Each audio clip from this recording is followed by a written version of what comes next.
In the celestial expanse, everything was flawless. Evil, darkness, and wickedness were non-existent. Only order, obedience, and light held sway. Yet pride would ignite a rebellion, sparking the greatest war in all of existence.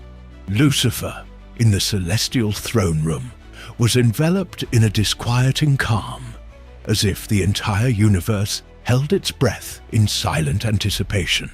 The golden light of God bathed everything, reflecting off the celestial crystal columns, creating a resplendent atmosphere. Heaven was a realm of absolute order where nothing could be out of place. Lucifer, the mightiest of all, the most brilliant, the most beautiful, walked with a firm and solemn stride. His radiant golden light was an extension of divinity itself. On his face, an expression of serenity barely masked the tempest brewing within. He was the angel everyone respected, the leader of the celestial hosts, the bearer of light. His presence, even without words, made everything visible, even the smallest corner of the celestial kingdom. That morning, however, something in him was shifting. Lucifer, a resonant voice, deep and full of authority, called out. It was the voice of God, seated on his throne in the center of the hall. The atmosphere instantly tensed. The perfection of the kingdom trembled slightly. The angels, unseen observers of the scene, remained still, holding their breath. "What do you desire, Father?" Zrenia Lucifer, his voice soft but full of power. The Creator observed him for a long moment, as if examining every corner of his being. "You have a light that shines brighter than any other angel, Lucifer. But what about you? What do you desire beyond what I have given you?" Lucifer remained silent. The question had touched him more than he wished to admit. He had been created with unparalleled beauty, with a clear purpose, to serve God, to be his emissary in the celestial kingdom. But like all created beings, something within him began to question. The purity of his heart was beginning to be invaded by a desire he did not even fully comprehend. "Why do you create only for yourself, Father?"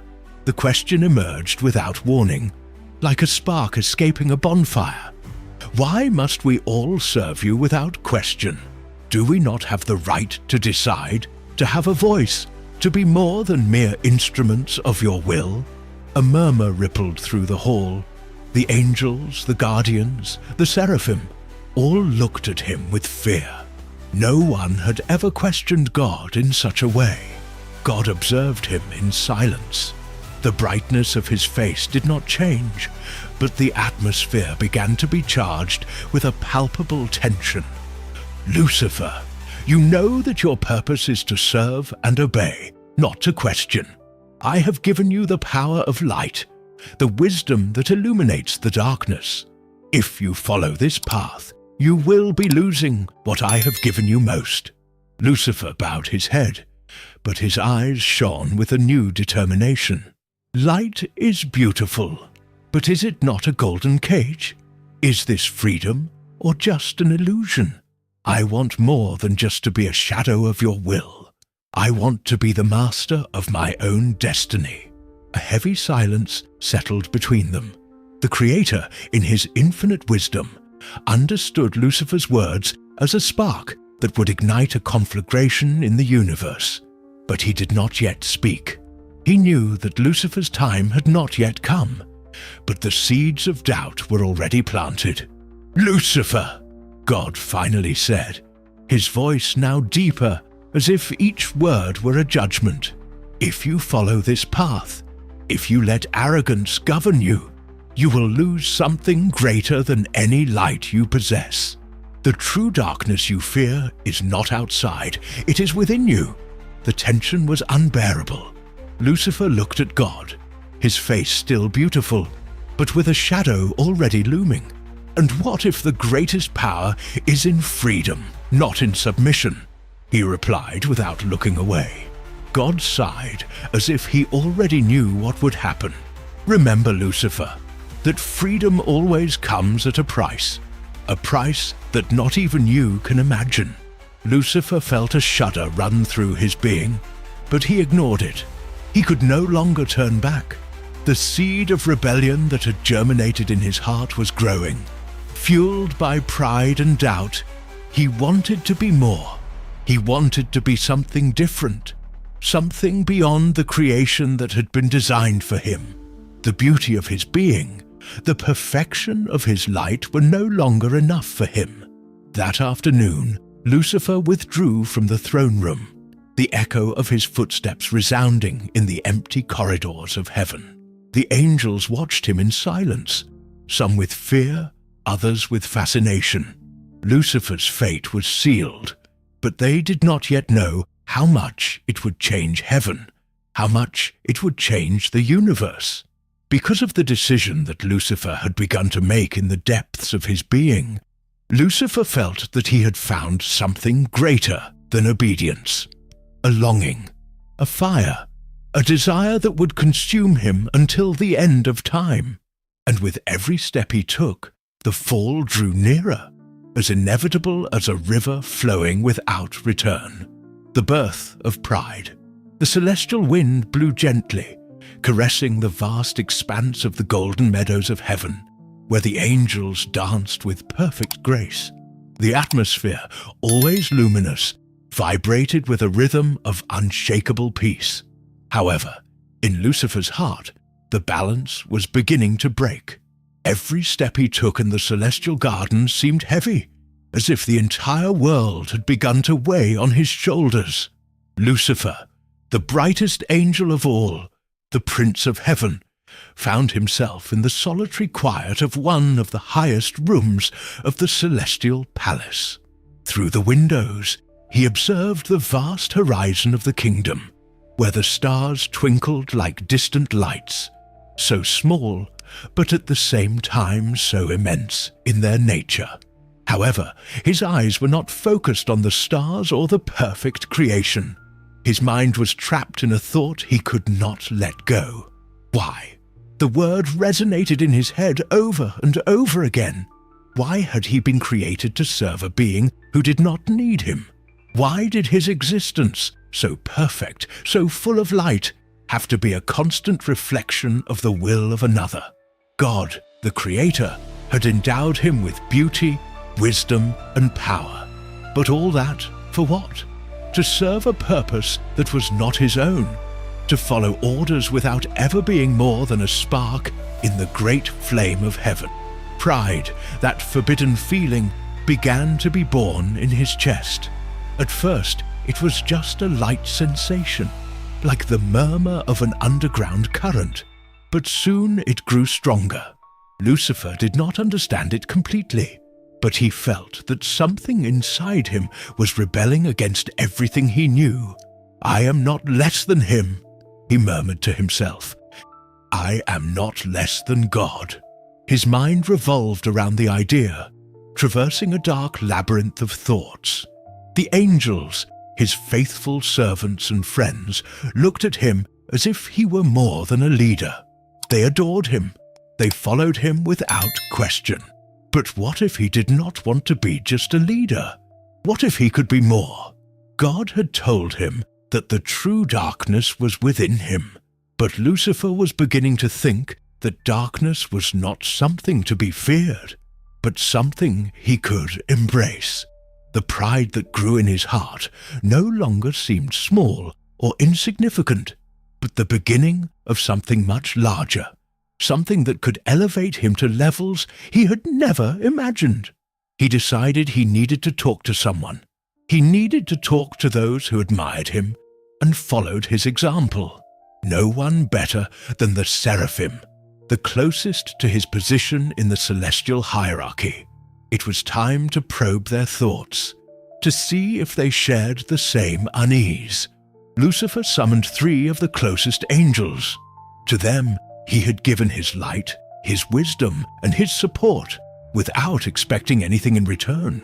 Standing before them, his golden wings shone like a living flame, a symbol of his power and his light. The room was silent with a tense calm that grew as he began to speak.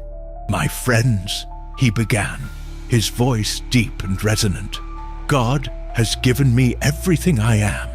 I have been his light, his messenger, his leader among the angels.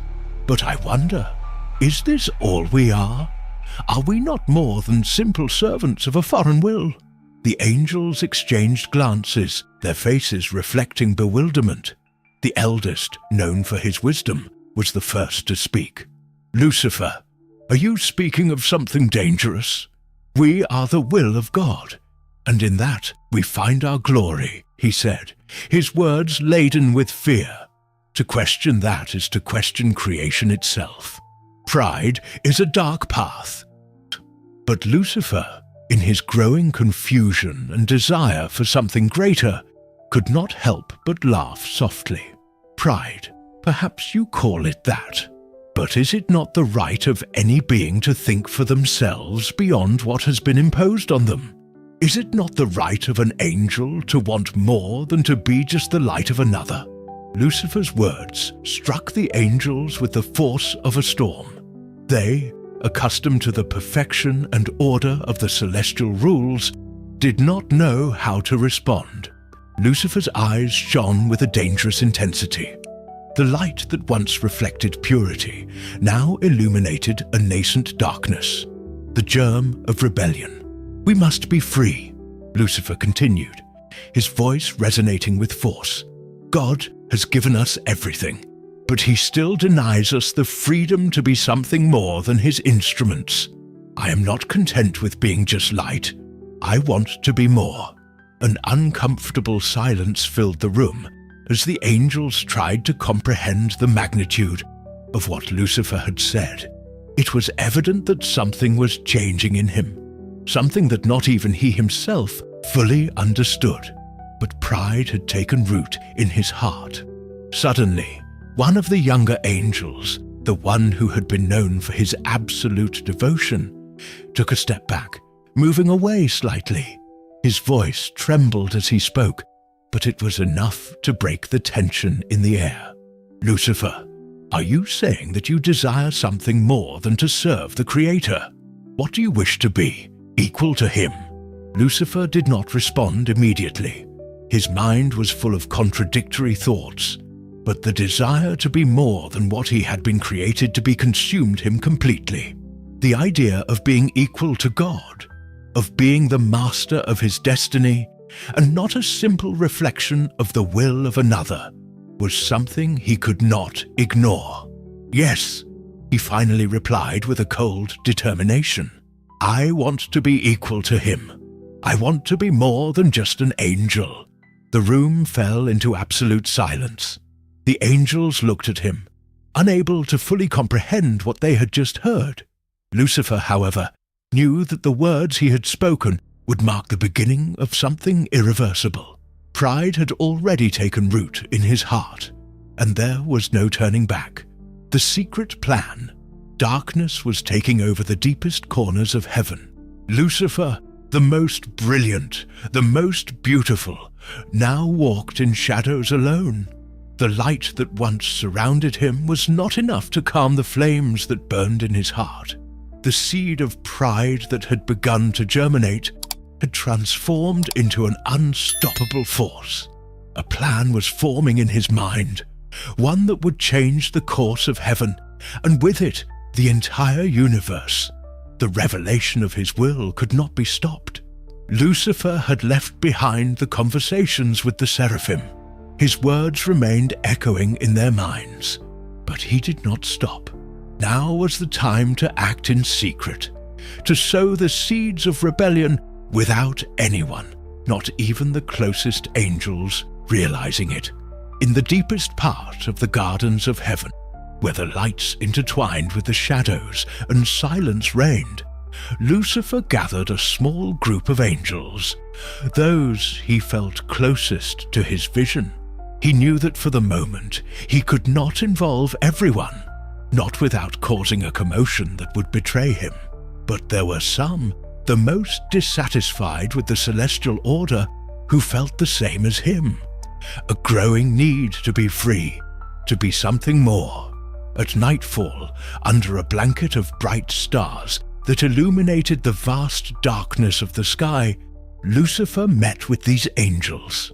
The room was secluded, hidden by the blessings of the Creator. No one knew of this meeting. No one except them. "Listen to me, brothers," Lucifer began. "The Creator has given us everything. Yes, He has made us beautiful, powerful, capable of great deeds. But He has limited us. He has given us His light. But what about our freedom? Why should we be mere servants? Why must we follow His will without questioning it? Are we not worthy of being more?" The angels who surrounded Him looked at Him attentively, some with caution, others with a glint in their eyes.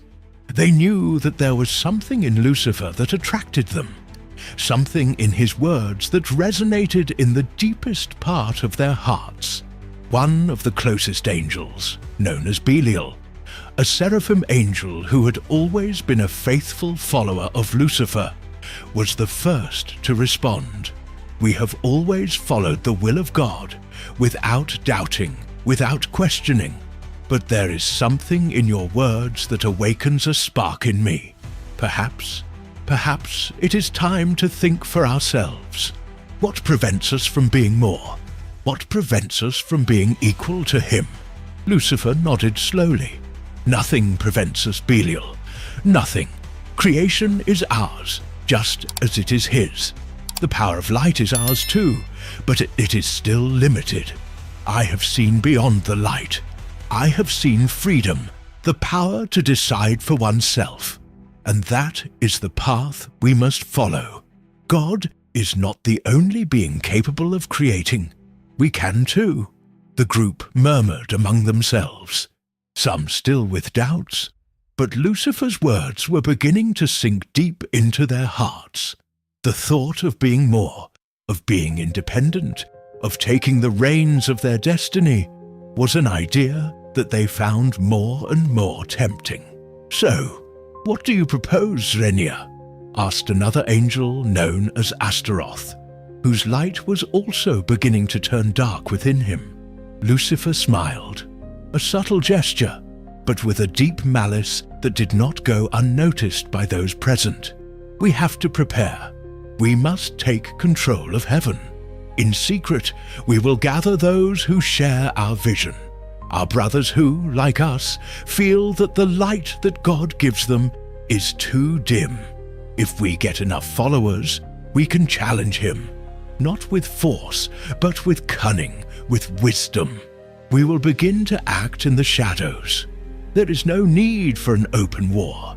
We just need a change of perspective, a change in the heart of the angels. Then, when the time comes, we will reveal what we really are." The angels, although nervous, began to nod.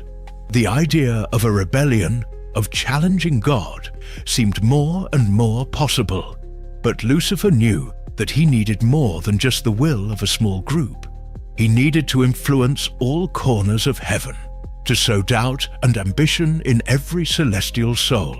And for that, he needed patience. The rebellion could not be rushed. Not yet. "It's a bold plan," said Belial, his voice full of admiration. "But how do we start?" Lucifer raised his head, his gaze fixed on the starry horizon. "We will start small. We will awaken the minds of the angels. We will speak to them in secret. We will show them that what we have said is not just a dream, but a hidden truth, a truth that is in their hearts. If we do it right, they will reveal themselves, not for us, but for themselves." "And what about God?" asked Astaroth, his tone more serious, a shadow of concern crossing his face. Lucifer looked at him intently. "He has given us everything, but He has never given us freedom. He has created us to serve Him, and that is a prison. No matter how great His power is, the power of freedom, the power of will is much stronger, and one day He will understand." The angels remained silent for a moment, absorbed by Lucifer's words. The seed of rebellion was sown, and now they just had to wait. No one could know what the future held for them, but they all felt that something monumental was about to happen. "It's time to start," Lucifer murmured. "The fall will be our rise." Heaven had never been so silent. The peace that once reigned, that perfect order that had been the very essence of the celestial kingdom, was about to be broken. The angels continued their tasks, their voices echoing like ancient harmonies, but something had changed. A heavy air of uncertainty floated in the kingdom of light. Although few could understand what was about to happen, Lucifer watched from the top of the throne room. The Creator had returned to his retreat, to his place in the heart of heaven. Distant, unreachable, it was the moment he had been waiting for, the moment when his plan would finally bear fruit. "This will not be a battle of swords or blood," Lucifer whispered to himself as his eyes scanned the vast sky. "The war will be greater, deeper. The war will be about will, about freedom, and I will win it." The angels who followed him gathered in silence. They were few. They did not yet have enough strength to challenge God openly. However, they knew that what they were about to do was inevitable. They had accepted Lucifer's call, the voice of pride, of freedom, of independence. But there was something else, something that could not be ignored. The threat of God, the threat of justice. "We are the angels of freedom," said Belial, the most faithful of Lucifer's followers, "and we cannot remain in the shadows. We must confront those who still follow the imposed rules. We must bring the truth to those who are still blinded by the light." Lucifer nodded slowly, his gaze fixed on the celestial hosts who continued to work without suspecting the imminent danger.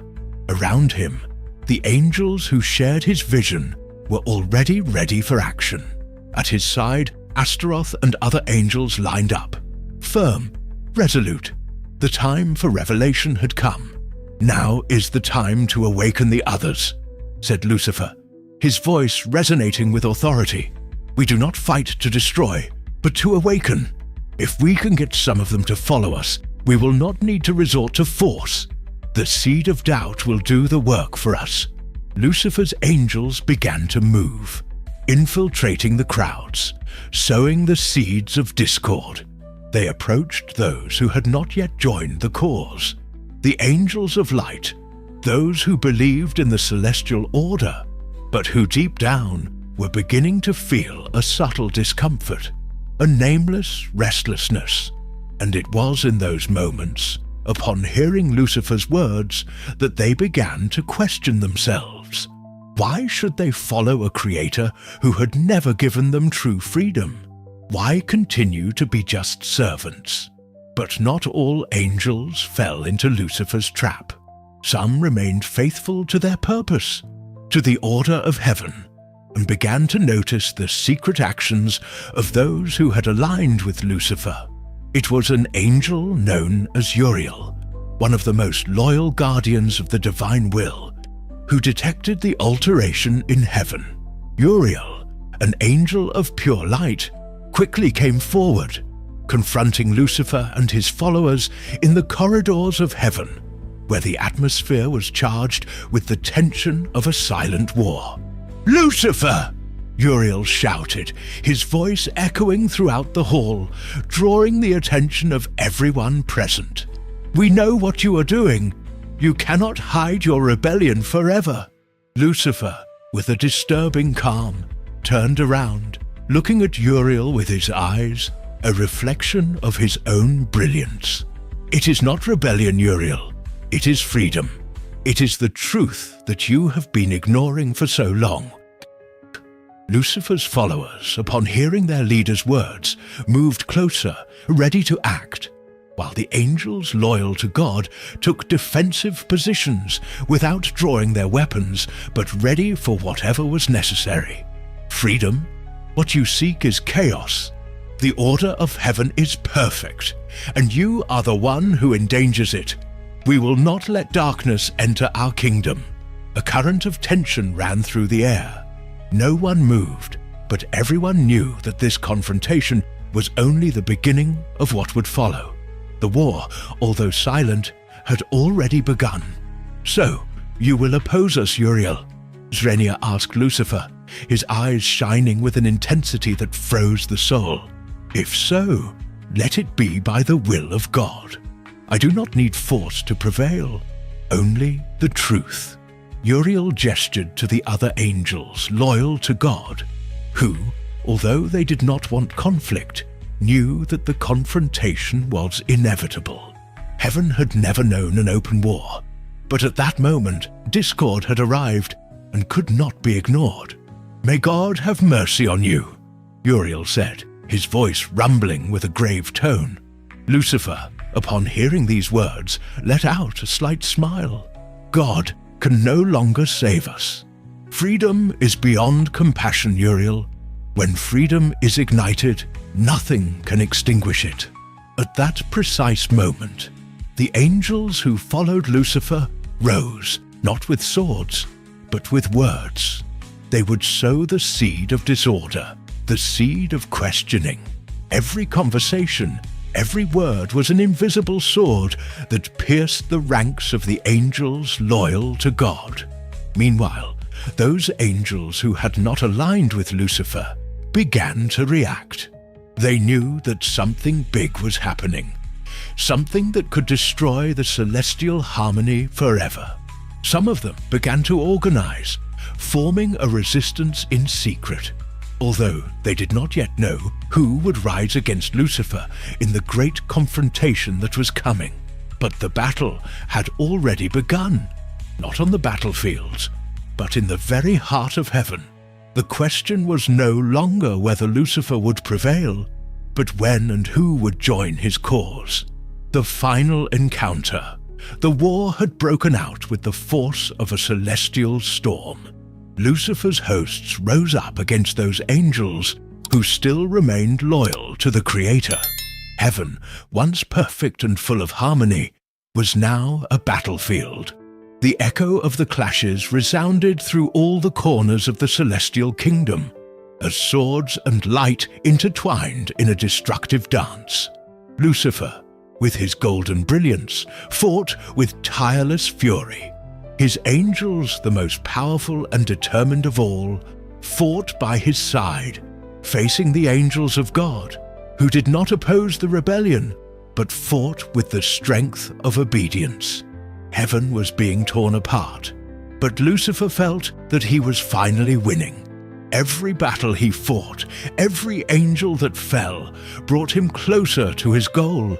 Liberation, independence, control. Vengeance for freedom, Lucifer shouted, his voice resonating with power as he cut down a fallen angel with his sword of light. At his side, Belial, Astaroth, Asmodeus, and the other rebel angels continued the fight with the same intensity, each determined to give their all for the cause. Lucifer knew that victory was inevitable. The angels, loyal to God, although powerful, could no longer stop them. But then, a glow so bright that it seemed to have pierced the entire sky suddenly appeared on the horizon, an intense light that eclipsed all others, leaving all the angels, both rebels and loyalists, stunned. The battlefield stopped for a moment, as if the very nature of the universe had been suspended in the air, and from that light descended a being whose power radiated an unstoppable force. It was Michael, the angel who had remained steadfast, the leader of the celestial hosts, the one whose name resonated with the authority of the light itself. His armor shone with the purity of heaven, and his sword, brighter than 1,000 suns, shone with a blinding intensity. Michael's presence was such that the war itself seemed to stop for a moment, awaiting his arrival. Lucifer, despite the uncertainty he felt for a second, regained his composure. his defiant gaze fixed on Michael, and his voice rose above the chaos of the battle. "Michael, I knew this moment would come. Do you think you can stop me? Do you think your light will be enough to extinguish my fire?" Michael stepped forward, his eyes fixed on Lucifer, showing no fear or doubt. "It is not my light that will stop you, Lucifer. It is the will of God, the light of truth, justice, and order that you cannot corrupt. This war is over." Lucifer smiled arrogantly, and his laughter echoed across the battlefield. "Over? This is just the beginning. Do you really think your words can stop what I have started? This heaven is mine, Michael, and soon everyone will see it. Freedom is ours." The battle erupted again, but this time it was different.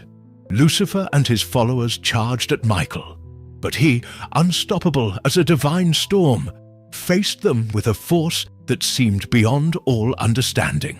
Every blow of his sword undid the darkness. Every movement was a reminder of the strength of the celestial order. The rebel angels attacked with fury, but Michael, along with Raphael and Uriel, defeated them with deadly precision. The light of their swords cut through the air like lightning, and every angel that approached fell before their power. Lucifer watched with growing desperation as his followers fell one by one. The battle that once seemed to be winning soon turned into an overwhelming defeat. "No! This can't be happening!" Lucifer shouted furiously as he watched his angels fall before Michael's sword. With a gesture, he gathered all his power and launched a devastating attack on Michael. The sky darkened momentarily as Lucifer's energy exploded in a blinding flash. The battle seemed to have reached its most critical point, but Michael, with calm and determination, raised his sword. The light that emanated from it was so pure that Lucifer's darkness seemed to vanish before its presence. "It is your pride, Lucifer, that has blinded you. You thought you could defy order, that you could be more than what you were created to be, but heaven is greater than your will." With a swift movement, Michael raised his sword and sealed Lucifer's hands and feet. Lucifer fell to the ground, exhausted. His light darkened, but not yet defeated. His eyes shone with anger and desperation as he slowly rose. "I'm not finished," he growled, trying to regain his composure. "This is not the end." Michael looked at him, and for a moment the battle ceased. The angels, now silent, watched the confrontation between the two most powerful beings in heaven. Michael, however, showed no compassion. The light of his sword shone brightly. "Lucifer, you have chosen the path of pride and rebellion, but we will not allow you to corrupt heaven any further," Michael said, his voice deep and resonant. "This ends now." With a definitive movement, Michael raised his sword, and in a single blow, the light of justice sealed Lucifer and all his angels with divine power. It was not just a physical victory, it was a statement. Rebellion would have no place in the celestial kingdom. Lucifer, the brightest of all, fell to his knees, his body broken by the power of the divine light. His angels, seeing his fall, surrendered, unable to continue the fight without their leader. The battle was over. Michael's victory over Lucifer and his followers was absolute. The angels, loyal to God, though wounded, remained firm, while Lucifer's followers, defeated, retreated in silence, aware that their cause had failed. Heaven, though marked by the battle, had been defended, and order had been restored. Lucifer, defeated and on the ground, looked at Michael one last time. "This is not the end," he whispered bitterly. Michael said nothing. His sword, now raised with dignity, shone with the radiance of eternal justice. Lucifer had not won. Heaven still belonged to God. And as Michael's light illuminated the battlefield, the war was over, at least for now. the banishment of Lucifer. Heaven, once full of light and harmony, now showed scars of a war that had shaken its very foundations. The echoes of the battle between Lucifer's hosts and gods still resonated in the celestial corridors. Lucifer, defeated and humiliated, lay prostrate on the ground. Michael's sword still shone with celestial light, the definitive mark of his defeat. But beyond the physical defeat, Lucifer felt the weight of a much greater condemnation, the rejection of his own nature. Michael, victorious, watched in silence as his angels lined up, making sure there was no room for more rebellion. The victory was complete, but not the end of the fight. On his face there was no compassion, only justice. Lucifer had betrayed the order, and celestial justice had to be served. "Lucifer," Michael said, his voice resonating in the air with the firmness of one who knows his mission is greater than any personal emotion. "Heaven has been corrupted by your selfish desires. Order has been restored, but you and your angels have no place here. This is the end of your rebellion." Lucifer, his face still marked by anger and frustration, rose slowly. Although his power had diminished considerably, he still maintained the haughtiness that had marked his nature. "Make no mistake, Michael," he said with a trembling but defiant voice. "This is not the end. The light can never extinguish the darkness I have sown. You have been mistaken. This is just a chapter, not the whole book." Michael, with his sword raised, did not respond. Instead, he raised his hand, and a blinding glow enveloped Lucifer and his followers. The very air was charged with an energy that was completely foreign to them. Michael's sword shone even more intensely, like an irrevocable judgment. It was then that a new being appeared on the horizon, descending with the same light that had been the foundation of heaven. It was the Lamb, who had witnessed the battle and was now present to execute the final sentence. His arrival was like a fresh wind that displaced the tension that had accumulated in the air. Jesus walked toward Lucifer with a calm that contrasted with the anger and desperation of the fallen Lucifer. His voice was soft but full of a palpable authority. "The judgment has been pronounced. Heaven cannot be corrupted by excessive desire. The celestial order will be restored, and you and all who follow you must be banished." Lucifer looked at Jesus with wide eyes, still full of fury. "Banished? To where? To the shadows, to eternal darkness. None of that will stop me." Jesus nodded, and his face reflected a mixture of sadness and justice. "To the deepest part of darkness, where there is no light, there will be no return.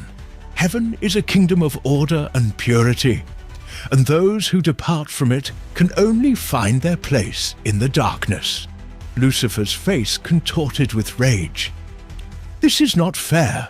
I am the Prince of Light. I am the beauty of heaven. You cannot strip me of my nature." "Your nature has been corrupted," Jesus replied firmly.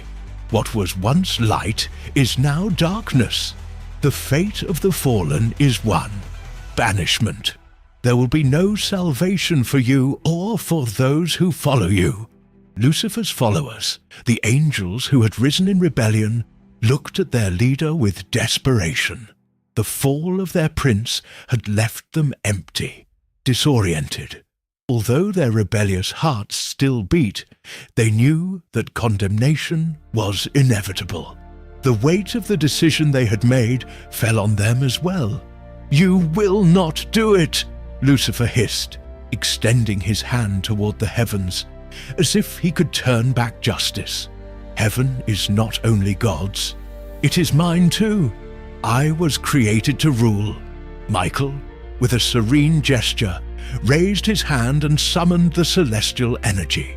The light around him increased, intensifying as if heaven itself were aligning with his will.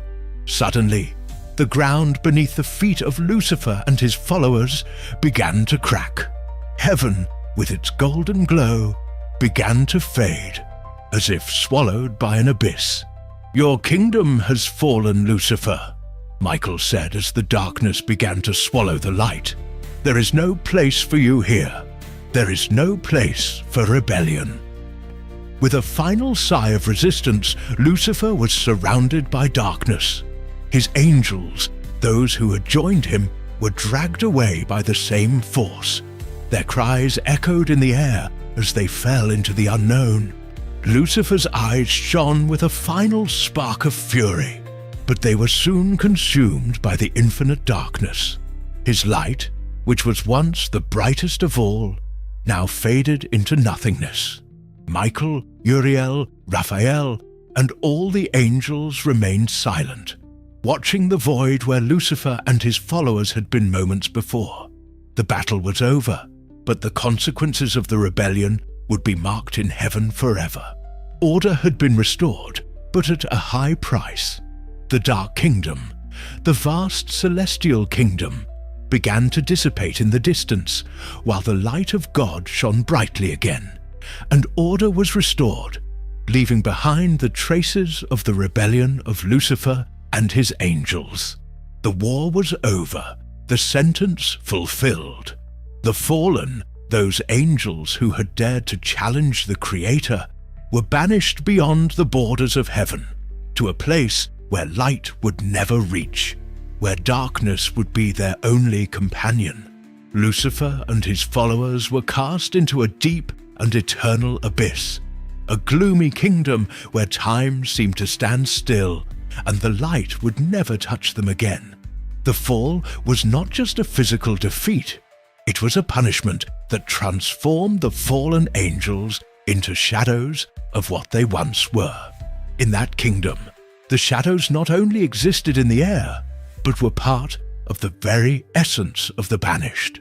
Lucifer, the proud bearer of light, was no longer the same. His radiance had been extinguished, and all that remained of him was a being full of anger and bitterness, dragging with him the scars of his own fall. The light of his being, which had once illuminated all of heaven, had now completely vanished, and darkness enveloped him like a heavy cloak. "This is where we belong," Lucifer murmured to himself, his voice full of hatred and disdain. He looked around, where the shadows rose like dark giants that seemed to devour space. There were no more stars or golden glows, only an oppressive stillness that reminded him that he no longer existed in the kingdom he had once served. His followers, those angels who had once revered him, now shared his condemnation. But unlike Lucifer, many of them still held onto hope, the hope that one day they might find a way back to heaven. But Lucifer knew the truth. His fall was final, and there was no return. "This place is oblivion," said Belial, one of the angels closest to Lucifer. "Here, our light is extinguished forever." Lucifer looked at him with a mixture of rage. "You don't understand, Belial," he replied. "This is not the end. This is just the first stage. Heaven thought they had defeated us, but light is not the only thing that can rule. Darkness also has its power, and we will use it to plot our revenge." In the distance, the shadows seemed to move as if responding to his words.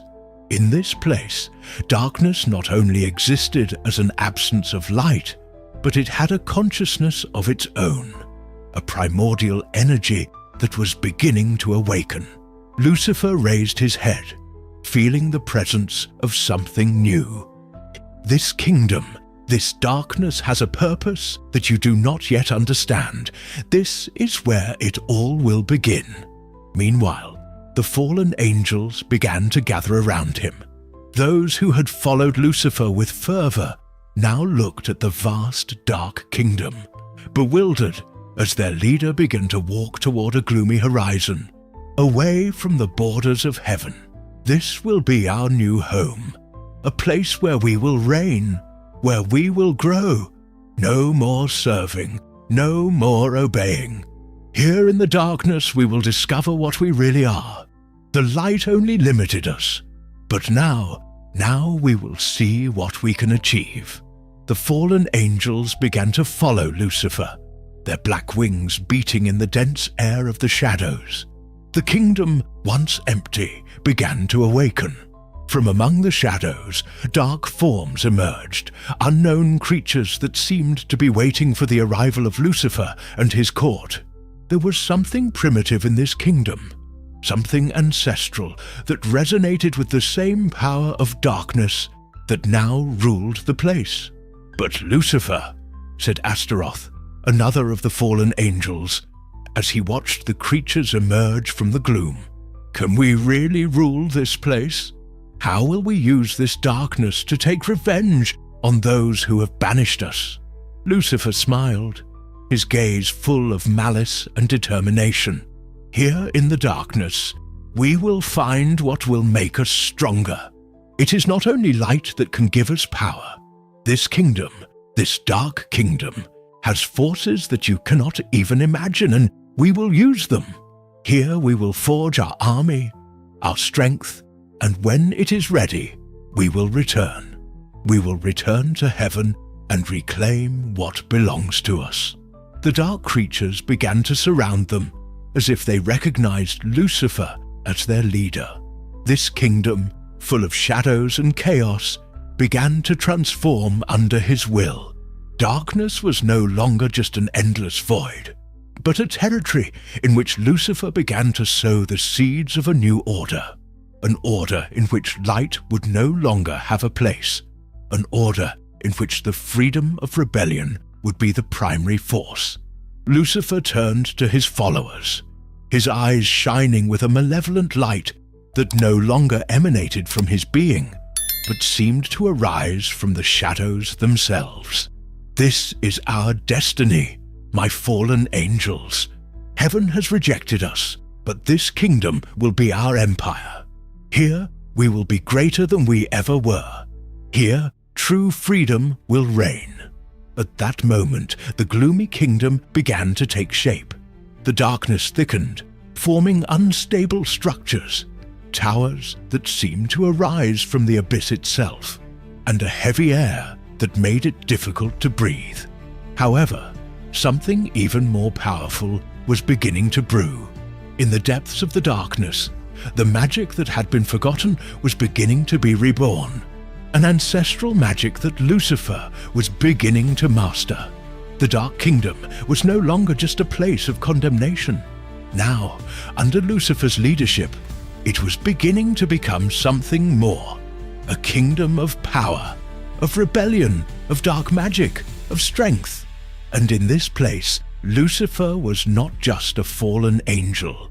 He was a king, the king of shadows. "Soon," Lucifer whispered as he looked at his fallen angels, "soon we will return. And when we do, heaven will no longer be what it was. Heaven will be ours."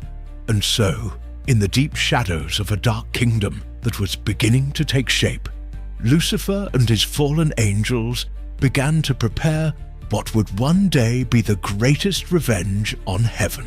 Lucifer, the most beautiful and brilliant being chosen to carry the light of heaven, became the first to stumble into that trap. Pride did not appear suddenly, nor in a chaotic way, but as a subtle, almost imperceptible seed. In a world where everything was perfect, where there was no evil, pride emerged as a small crack in the frame of perfection. Instead of being grateful for everything he was given, he began to question the meaning of his existence. Why should he submit? Why should he be just an extension of the will of another? This feeling of inadequacy, this belief that he deserved something more, was the catalyst for everything. Instead of accepting his role within a higher order, Lucifer rebelled against the purpose that had been assigned to him, believing that the light he carried with him could make him the master of heaven, or at least his equal. Lucifer's rebellion, then, was not just an act of disobedience, but the reflection of an internal struggle that is also present in us, the struggle between humility and pride, between service and autonomy. This rebellion expanded beyond Lucifer. The angels who followed him, those who embraced his vision and his dream of freedom, were not simply manipulated by him. They were also looking for something more, the possibility to choose, to be more than what they had been assigned. The desire to be masters of their own destiny is powerful, and that search for identity is something that each of us, in some way, seeks in our lives. The difference between heaven and earth, between angels and humans, lies in how each of us handles that internal struggle. The fallen angels wanted power without restrictions, while heaven taught that true freedom is not in rebelling, but in finding purpose within the divine will. It is impossible not to see the parallel between this celestial rebellion and our own internal struggles. In human life, pride can also arise from an internal spark. It often manifests as the need to control our lives, to be the masters of our destiny, the desire to be more, to have more power. To impose our will on others is a constant temptation. However, like Lucifer, many of us discover that pride does not give us true satisfaction. Although it can apparently offer us power, control, and autonomy, it actually isolates us, distancing us from the peace that is found in accepting our nature and purpose. The story of Lucifer reminds us that the real danger is not external evil, but the evil that originates within ourselves. Pride and arrogance blind us, making us lose sight of the true purpose of our existence. Like Lucifer, when we focus only on ourselves, we believe that we are the creators of our destiny. We forget that we are part of something bigger. Heaven, although perfect, could not exist without unity, without order, without harmony. Lucifer's rebellion showed that true freedom does not lie in going against the divine order, but in finding our place within that order. When we rebel, we fragment, we isolate ourselves, and in the end, we find ourselves in darkness, disconnected from the light that once defined us. It is fascinating how, despite everything that happened, heaven never abandoned Lucifer. It was not an immediate condemnation, but a process, a journey that began with a spark of pride. That spark became a fire that ravaged the perfection of the kingdom. But the opportunity for reconciliation was always present. Lucifer's pride led him to believe that he could challenge the immutable, that he could be equal to God. But what he did not understand, and what we all must learn, is that true greatness is not found in getting rid of what we are, but in accepting what has been given to us. Perfection, light, peace are not achievable through rebellion, but through the acceptance of the purpose that is given to us. The banishment of Lucifer and his angels leaves us with an invaluable lesson, that the path of rebellion, although tempting, distances us from peace and leads us to darkness. Pride, although natural, must be examined with care, as it can drag us to disconnection and desperation. True freedom lies in understanding that we are not masters of everything, but we are part of something much larger than ourselves. By accepting our position within the cosmic order, by recognizing that we are instruments of something divine, we find a peace that no rebellion can grant us. Lucifer, the brightest of the angels, became a reflection of what happens when pride takes over the heart. His rebellion not only fractured heaven, but it also gives us a warning about the price of self-sufficiency and excessive control. In our own lives, we must remember that balance, peace, and true freedom are not found in challenging the order of the universe, but in understanding our part within it and accepting it with humility. Only then can we live in harmony like those who once did in heaven. The story of Lucifer is one of the most powerful and tragic that we can find in religious and mythological traditions. It not only narrates the fall of a celestial being, but also offers a profound reflection on human nature.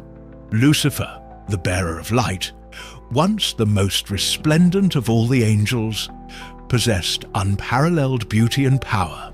In his perfection, he came to believe that he deserved a place of authority over all others. The love for his own being became an excessive desire for dominion and control, which led him to rebel against the will of God, his creator. This rebellion was not just an act of defiance, but a rupture with the fundamental principle of creation, respect and humility before the divine order. Lucifer did not accept his place in the universe, nor his nature created to serve and glorify God. In his pride, he rejected the idea of depending on anything or anyone other than himself. Thus, his fall represents not only the transgression of a divine order, but the collapse of the harmony that must exist between the human being and the cosmos. Over the centuries, this story has been interpreted in many ways, but there is a central message that remains clear. Excessive pride is dangerous and can lead us to self-destruction. Self-sufficiency is a dangerous illusion that separates us from others and from the cosmic order. It is a lesson about the importance of recognizing our limits and our weaknesses. True strength does not lie in the ability to control everything around us, but in the wisdom of knowing when to surrender and accept what we cannot change. In our own lives, we often find ourselves caught in the same trap as Lucifer. The desire to be independent, to have total control over our circumstances, can lead us to lose sight of what really matters. We find ourselves fighting for power, fame, or success, believing that happiness and satisfaction come from reaching a higher place in the social or spiritual hierarchy. However, what this search takes away from us is inner peace, genuine connection with others, and a deep understanding of who we really are. The ego, fueled by ambition and pride, can blind us to the needs of our soul. Instead of seeking harmony, peace, and love, we embark on a frantic search for external validation, for tangible achievements that are not capable of quenching the deepest thirst of our existence. The fear of vulnerability, of accepting that we are not omnipotent or infallible, leads us to create a facade of strength and self-sufficiency. However, like Lucifer, this illusion sooner or later crumbles, revealing the inner emptiness that only humility and connection with the divine can fill. True freedom is not found in absolute control, but in the ability to recognize our limitations and act within our own limits. When we let ourselves be carried away by the currents of love, compassion, and kindness, we discover that we do not need to be in control to be happy.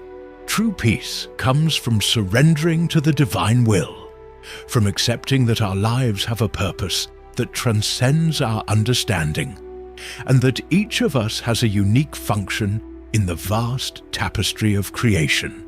On the other hand, the example of Lucifer also teaches us about the consequences of not learning this lesson. His fall was a manifestation of what happens when someone clings too much to their ego and loses sight of their original purpose. Lucifer, in his pride, believed that he could challenge God, but in doing so, he lost everything that made him special. His light was extinguished, and he became a dark being, symbolizing the transformation that can occur when we lose our essence by pursuing selfish desires. This story not only tells us about a celestial rebellion, but is a metaphor for the internal rebellion that occurs when we move away from our essential being. and let ourselves be consumed by the ego. If you enjoyed the video, please leave a like, subscribe, and let us know where you're watching from. May God bless you.